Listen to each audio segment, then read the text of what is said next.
Shalom semua warga kerajaan yang mencintai dan menantikan kedatangan Tuhan. Saya menyampaikan bahwa jangan takut dengan resesi, jangan takut dengan penyakit sampar maupun gempa bumi. Karena di balik itu adalah Tuhan memanggil umatnya kembali kepada Dia. Kita lihat bagaimana salah satu kata kunci paling penting, yaitu sudah hilang dari mana banyak gereja, pelayanan, dan nyebut dirinya hamba-hamba Tuhan, yaitu perkataan repent. Ya, repent and turn to God.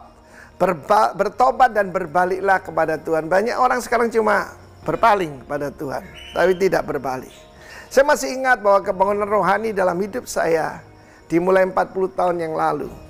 Melalui apa, saudaraku? Penyakit, hampir mati. Dan apa? Dan juga mengalami di mana saya bangkrut, ya. Ladang saya dimakan oleh belalang. Tapi itu menyadarkan saya bahwa hanya Tuhan bisa menolong saya. Tidak ada orang bisa menolong. Teman, saudara, tidak ada. Tetapi saudara tidak perlu mengalami seperti itu. Saya masih ingat 10 tahun kemudian Tuhan memanggil saya ke Pulau Bali. Tepat 10 tahun kemudian. Dan here I am by His grace. Dan karena itu saya berani mengatakan kepada saudara, segala sesuatu yang kelihatan buruk bisa Tuhan rubah jadi kebaikan. Sebagai contoh, tahun 2002 ada bom Bali, ya, pertama, lalu dilanjutkan yang kedua. Dan apa yang saya alami, ya, orang-orang yang biasanya tidak terjangkau jadi pada datang pada Tuhan.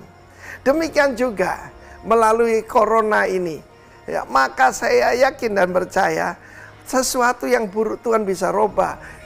Kutuk pun bisa dirubah jadi berkat, bukan? Kesesakan dirubah jadi kesempatan oleh Tuhan. Kesempitan jadi kesempatan. Karena bagi setiap saudara yang mendengarkan ini, pertama-tama jaga hatimu dengan penuh kewaspadaan. Jangan sampai ada penyakit sampar di dalam hati kita masing-masing. Dan saya melihat apa yang saya sampaikan ini adalah munculnya banyak hamba-hamba Tuhan. Bapak Pendeta Niko telepon saya, Vin, lewat ini kita dipaksa untuk delegasi. Ya, usia kami kan sudah Pak Niko 71, saya 69. Usia kami berdua seharusnya kan sudah melepaskan yaitu tongkat estafet kepada generasi muda kita. Dan apa kekayaan kita? Kekayaan kita cuma satu, bangkitnya para pemimpin muda. Terjadi akselerasi. Saya berdoa khususnya buat kelompok Rock Ministry, saya sampaikan. Kita punya mimpi bahwa tahun 2025 itu akan terjadi, kita mencapai 1000 jemaat baru buat Tuhan Yesus. Sekarang baru 1/3. Kelihatannya ketinggalan. Oh no. Ketika terjadi awakening, yaitu kebangunan, terjadi outpouring, pencurahan Roh Kudus, itu dengan mudah akan tercapai. Not by might, nor by power, but by my spirit, said the Lord.